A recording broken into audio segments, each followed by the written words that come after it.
Prodigy podcast. It is feast week, and in fact, we are recording live on Thanksgiving Happy Thanksgiving. Day. Happy Thanksgiving, everyone. And it's halftime in the Bears versus Lions game. Lions up 16-0, although they should be up quite a bit more. Red zone issues for the Lions have stalled what could otherwise be a 30 to 35 point lead.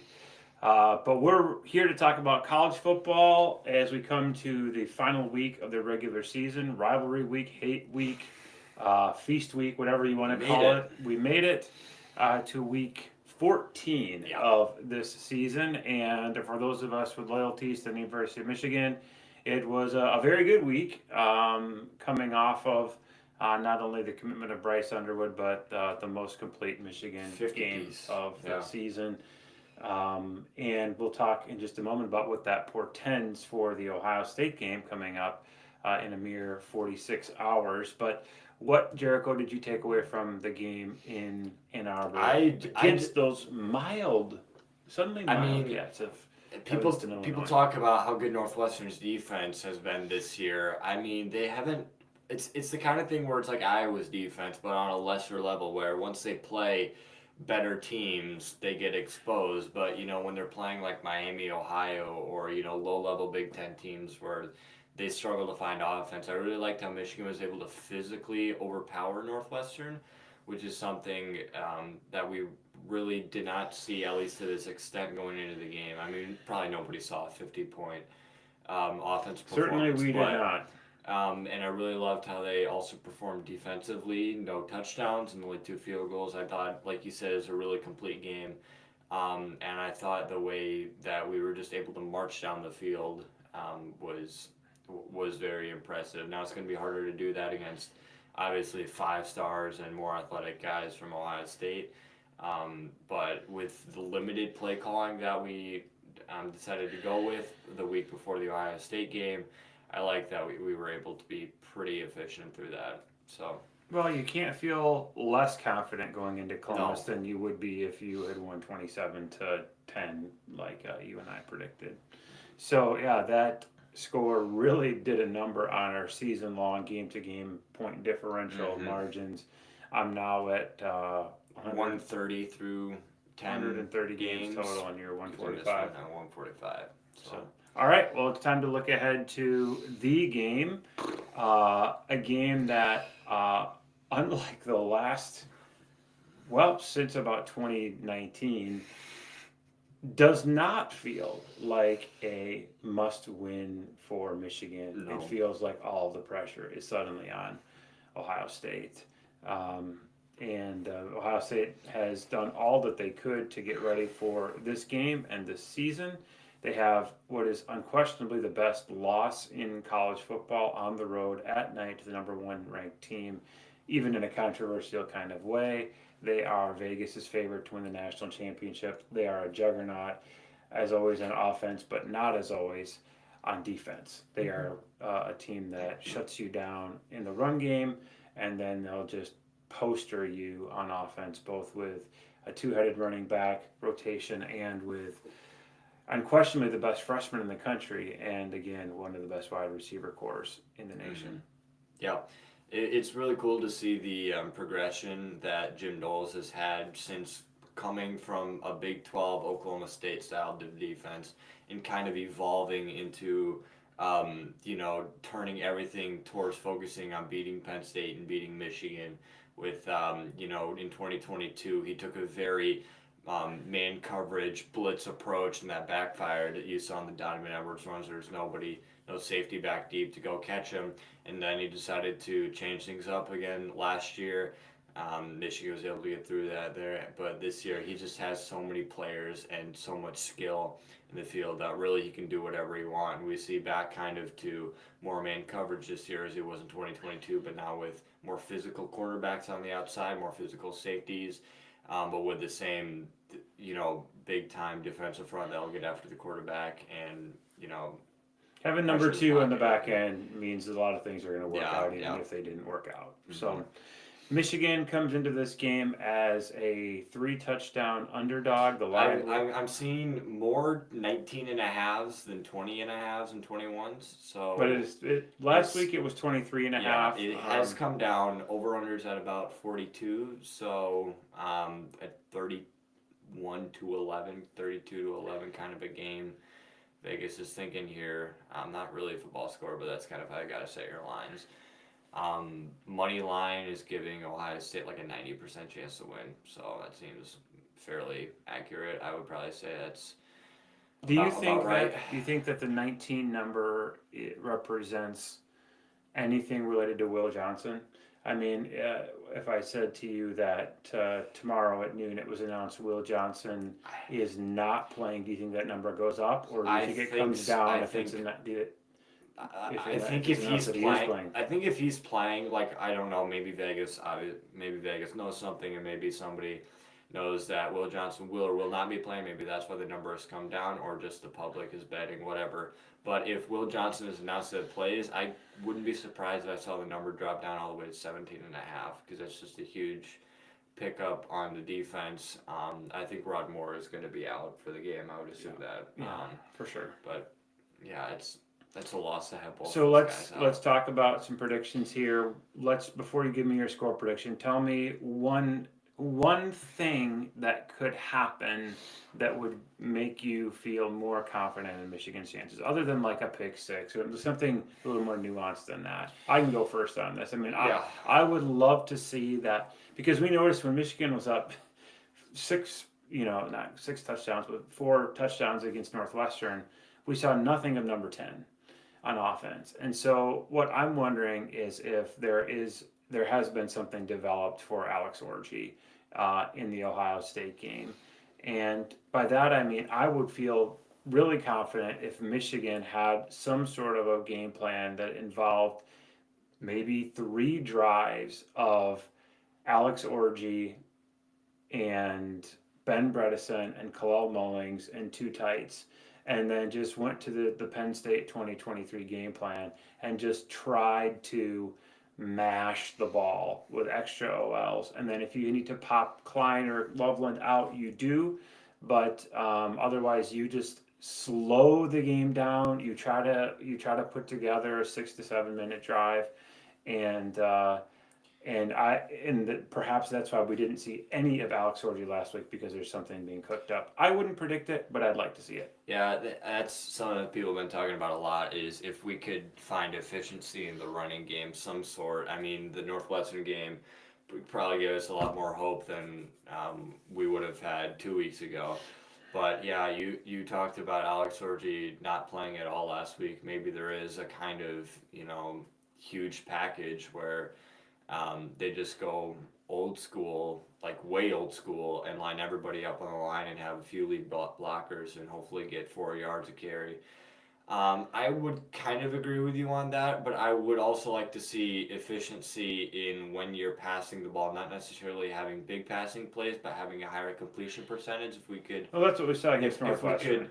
if Davis Warren could complete 68% of his passes for 7 yards, 8, 9 yards a catch, I'd be fine with that. If we were able to get receivers open when, Ohio State's probably with Davis and Igbenogson and, Jordan Hancock and guys like that are going to be pressing it up. If Samaj Morgan and Tyler Morris can get open and find a little bit of space and then maybe expose the matchup that Colston Loveland is going to have, probably against Sonny Styles, that's probably best case scenario for Ohio State to man up Colston is to put Sonny Styles on him, because he's really filled into his role for the Buckeyes this year. But if we were able to pass the ball with efficiency, not necessarily down the field that much, but if we were able to stay ahead of schedule, if the run game isn't working and we pull a play action for a 12-yard gain, just kind of little stuff, like you said, slow the game down, I think that'd be speed the game up, have the game go by quicker, Michigan time of possession go up. I think that'd be something that I would be hopeful to see. All right, time to predict the score. I got to go first with Michigan 20.5-point underdogs in this game. I am going to take Michigan. I'm going to call this game 34-16 Ohio State. I think Michigan comes away from this obviously very disappointed to not be closer, but I think the big thing is Michigan's going to say we had some chances. Because I do think that Michigan has game planned for this particular contest. They always do, they always have. I just think there's going to be too many field goals and not enough touchdowns. And I think Ohio State pulls away. I'm not even going to say in the third quarter. I think in the second quarter. I think this is a not a competitive game, but Michigan covers 34-16 Buckeyes.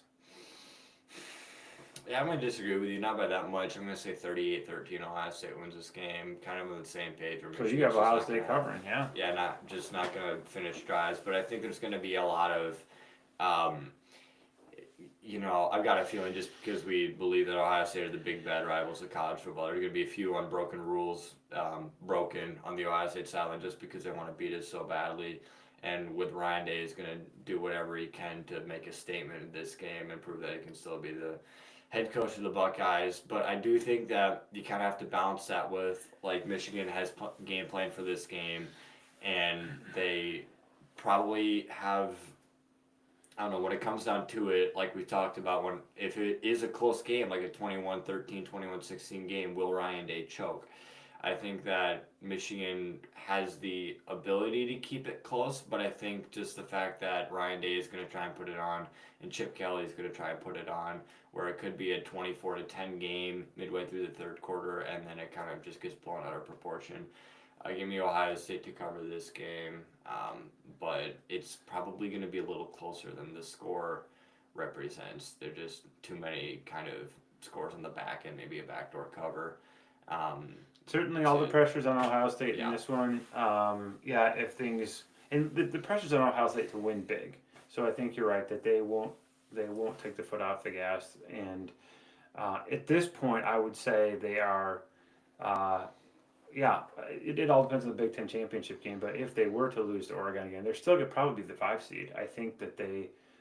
If they lost to Oregon twice, they would still be the 5 seed. I don't know how that's going to work out because they said at the beginning of the year they're not going to take into consideration the championship game. So I don't know if that means that just after this week that the seedings are going to be locked in for this. I think Ohio State's going to win. I think Ohio State's going to beat Oregon. I think Ohio State is going to be the number 1 seed. All right, let's move on. We're going to do a couple of extra games, so we're going to be a little more time conscious because we're adding some value to the podcast with more predictions. Let's go. All right, let's start off tomorrow, Friday at 11 o'clock. We have one of the oldest rivalries in college football, Minnesota at Wisconsin. This game is a pick-em. Wisconsin's still fighting for bowl eligibility. They're 5-6. Camp Randall is probably going to be going crazy. Again, another scenario where Wisconsin really needs to show out for their home crowd and make a bowl game, but also beat their rival for Paul Bunyan and Zach. Who you got? Oh, I'm going first. I'm going to go to the home team for me, Wisconsin. Let's go. I disagree. Give me Minnesota. I just think they're the better team. Wisconsin got blown out against Nebraska last week, and I think Minnesota has more put together. Also on Friday, this is a night game at Kinnick. Nebraska heads to Iowa. Hawkeyes are favored I hate that this is a night game. This should be an 11 a.m. game. Hawkeyes favored by 3.5. We've seen some crazy things happen in recent history. Nebraska blowing some leads and just wild field goals and situations. This is always a fun, interesting, low-scoring game to watch. Armageddon. Give me Iowa to cover, although it's going to be close. Give me Iowa to win this game 17-13, just barely. I think that, again, Iowa is a more complete team than Nebraska, although Nebraska has at times looked like a borderline top 25 team. They're just too inconsistent for me to pick them. Yeah. On the road especially. Yeah, I'm going to agree. I'm going to take Iowa as well.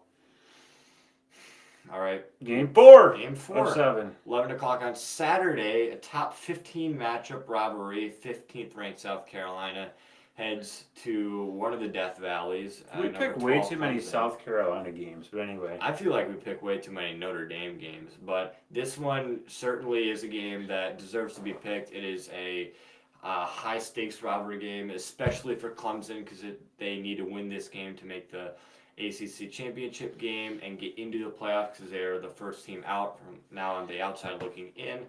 Clemson is favored by a field goal. You go. No, I thought I guess I did go. Yeah. Give me Clemson. I think Clemson's putting it together, and they tend to win this game, so I'm gonna go Clemson. Agreed. Clemson. Game number 5, we have the Iron Bowl at 2:30. No longer on CBS. This is on ABC, where Auburn Still is doesn't feel at right, but Auburn is at Alabama. Alabama is second team out. They are number 13. They cannot make the SEC championship game, but they still maybe make the playoff if things break their way. Tide are only favored by 11.5. I'm gonna take Alabama because I think they need to make a statement for the college football playoff committee. This is a home game, and Auburn has. I mean, I guess Auburn is fighting for bowl eligibility because they're also 5-6, but giving Alabama to finish the season 9-3 for their first 3-loss season in a long time. I broke a streak losing to Oklahoma in a stunner in Norman, so give me Alabama. Bama wins. War Eagle covers. All right. Give me Auburn in a close one. We head to the night slate where the very underrated rivalry of Washington and Oregon will be going down on NBC. Oregon is favored by a huge 18.5 points. I'm going to go right away and say Washington is going to cover this. I think that this is going to be, it is a rivalry game. It is going to be close or closer than 18.5. I still think Oregon wins this game by maybe 10. But give me Washington to cover 18.5. That just seems like way too many points. The game's where? The game is in Seattle? Eugene.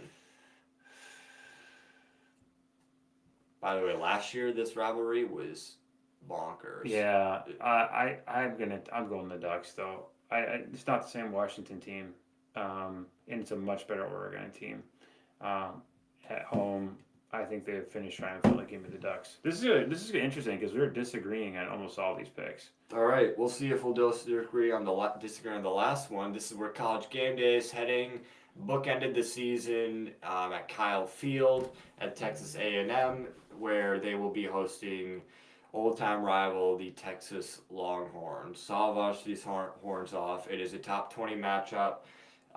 Texas, this line is flipped between 5 and 5.5. We're picking it at 5.5. Not going to be that big of a deal. Again, this is a night game, and this is on ABC.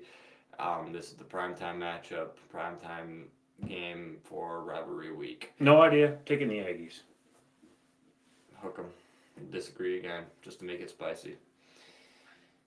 I just trust Quinn. So we have 7 games. We disagree on 5. So we're going to see some major shakeup in this at the end of next week. So, all right, and we got Northwestern Red Raiders heading up to Montana Tech. Yeah, what time's that game? 2 Central. 2 Central. All right, so we'll be able to fun game. Hopefully recover from the sadness of the Ohio State. If we get one win this week, we'll be happy with that. All right. Until then, I'm the preacher. I'm the prodigy. Happy Thanksgiving. See you next week for Championship Saturday.